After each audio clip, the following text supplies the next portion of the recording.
This is Jianfu Lu from the UNFCCC Secretary. Thank you very much, Jean. I think I will just speak from here. Good morning to everybody, and I'm just going to make a few points in relation to what Gavin said, and I think we're a lucky group because our topic has been quite extensively covered already during the forum in the past day and a half. And your first question, are we really talking about climate change model uncertainty or real climate uncertainty? I think maybe just to put this into broader context, we're talking about adaptation here. Adaptation itself is a very complex and almost all-embracing process.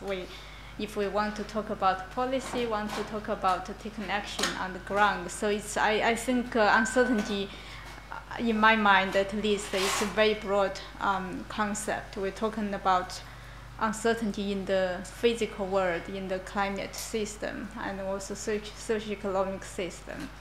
And if we look at back into history, uncertainty is really nothing new. We make our decisions based on imperfect knowledge, on uncertain information. We get up in the morning every day or at least if I live in Europe, weather is a quite addictive thing to think about. We get up in the morning, we need to make a decision how much clothes we're going to wear, depending on how cold or how hot the day is going to be. So we have a weather forecast, but it's never 100% accurate, as we all know. And we make decisions on uncertain information and imperfect knowledge. And if we become a bit more serious, if we want to make serious investment, for example, in the stock market, we need to look at the short, medium, long-term, maybe economic performances of all these different financial entities providing the offering on the market. And we don't know for sure, how each of those companies is going to perform, say even for the next couple of years. But we make decisions, we make our investment decisions all the time. So it's nothing really new dealing with uncertainty. What's new, what's different probably within the context of climate change is really we haven't done much decision-making on the uncertainty in this area, uncertain within the physical world. So it's, I think, uncertainty impediment. I'm not sure. In my understanding, I think it's more an issue of a lack of empirical experience, if it were. And also, therefore, we don't have a lot of confidence in what we do, what we decide to do. So my first point here is really perhaps it's not the big barrier to adaptation. It's not really the science, the gaps in science or the scientific uncertainty. Maybe it's a lack of empirical experience and the confidence we place in our decision making in this area.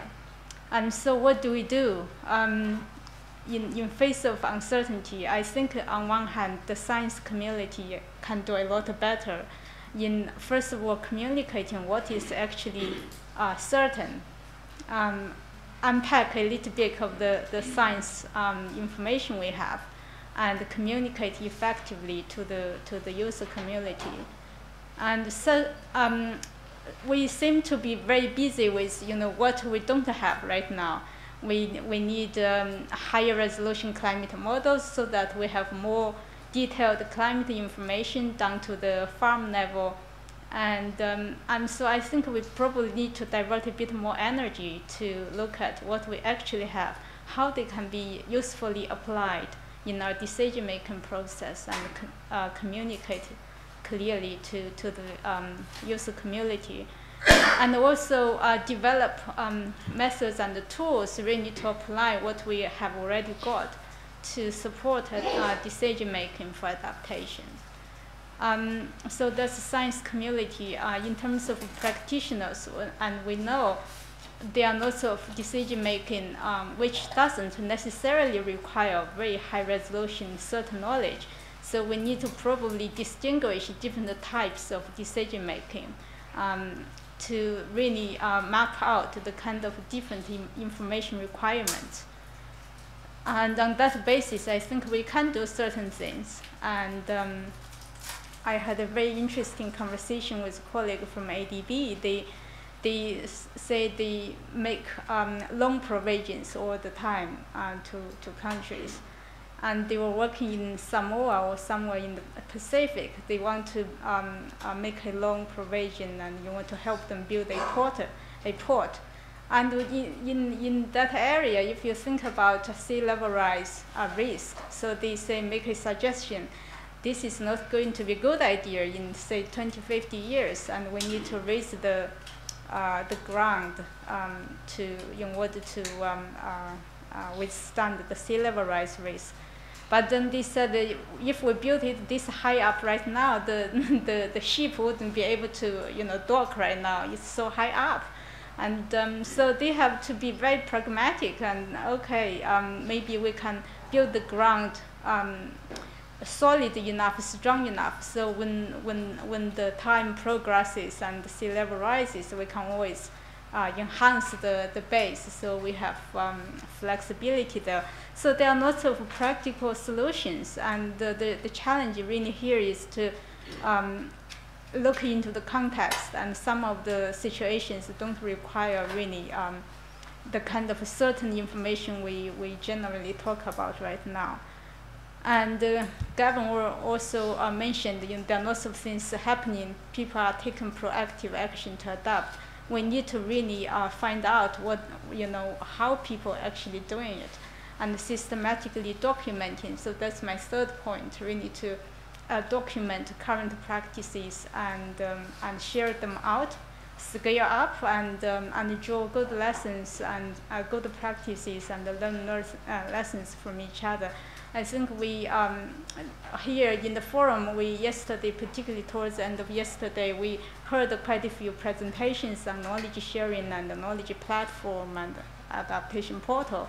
I think these are very good interface for different stakeholder groups to come together to really share their knowledge and spread out the good practices. So little by little, we build the empirical knowledge base, and we also learn from practices. That's what I would say.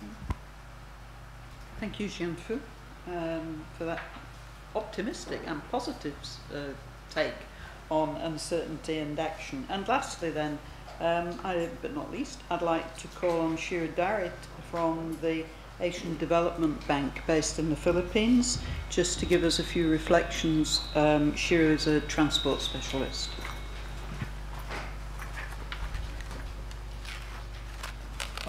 Thank you, Jean. My name is Dati, not Dare. Actually, I'm not a scientist, I'm not an environment specialist, so my colleagues, including Gavin, who have been talking about the climate change and uncertainty, it's probably on one aspect, and I'm gonna talk about on a different aspect from point of view of emergency management. Although I have started studying on climate change as from the approach of scientists. Now, one of the questions that Gavin put forward is what we are talking about here, whether it's uncertainty of scientific models or the uncertainty of climate change itself. This is something that I asked myself when I saw when I was invited for this conference. My opinion is it's not about models. It's not about sophisticated stuff that we need to explain what's happening or the reasons behind that. It's happening. It's factual. So if we are to do something about it, it's the time to act, and it will save lives and livestock, because in most of these places which things happen so bad, the people's lives are dependent on livestock. Now, we know the changes are abrupt and they are not consistent, and they are frequent or infrequent. So it's not easy to explain what's happening and how or why these things are happening. So in my opinion,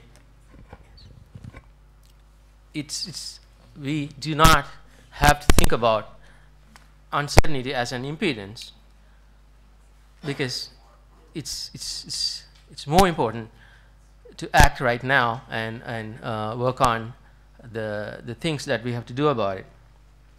So one of the measures that we have been talking about since yesterday is adaptation, which this conference is about, and the emergency management approaches are all part of these adaptation measures.